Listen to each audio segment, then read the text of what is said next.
Assalamualaikum, saya Cerah Buana. Saya Humas Kasbi Sumsel. Menyikapi dampak dari COVID-19 ini, jelas sekarang kita sudah tahu banyak pekerja yang di PHK dan ada juga yang dirumahkan. Sebenarnya sih saran dari kami, harapan kami sebenarnya bisa adanya komunikasi dua arah antara pekerja dan perusahaan sehingga terhindarnya pemutusan hubungan kerja. Dan yang lebih parah lagi sekarang proses yang dirumahkan ini lebih parah. Kenapa lebih parah menurut kami? Karena tidak ada status, karena menggantung posisinya, tidak bekerja, dan banyak juga yang teman-teman dirumahkan tidak mendapatkan upah.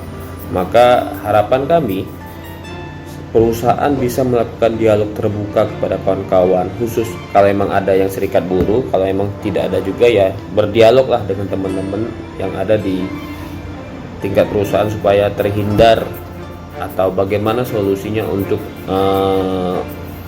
mencari solusi bersama dampak dari COVID-19 ini. Nah, yang kami sikapi lagi terkait surat edaran Menteri Tenaga Kerja yang terbaru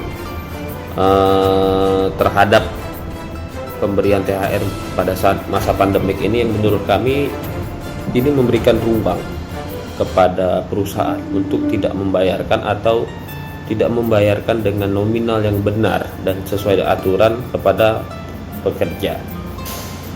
Karena kita ketahui lah selama ini masih banyak perusahaan-perusahaan yang nakal. Terlepas sudah ada aturan terkait THR, tapi banyak sekali perusahaan yang membayarkan THR, bahkan tidak memberikan THR kepada pekerjanya sesuai dengan aturan. Apalagi dengan sekarang keluarnya surat edaran tersebut, yang menurut kami ini akan bakal mendapatkan masalah terkait pemberian THR kepada teman-teman pekerja. Sekali lagi, harapan kami dari Kasbi adanya dialog terbuka dengan mendapatkan suatu rumusan dan yang hasil kesepakatan bersama untuk mencari solusi yang terbaik, baik pekerja maupun perusahaan, agar terhindarnya proses terjadinya PHK. Masih banyak caranya, bisa dengan cara WFH, work from home, bisa juga dengan pembagian jam kerja terhadap pekerja dengan kesepakatan gaji yang profesional, atau dalam artian diaturlah waktunya. Mungkin itu saja dari kami.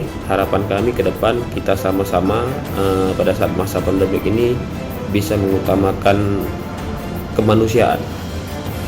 Terima kasih dari saya. Wassalamualaikum warahmatullahi wabarakatuh. Jangan lupa subscribe, share, komen, dan like ya.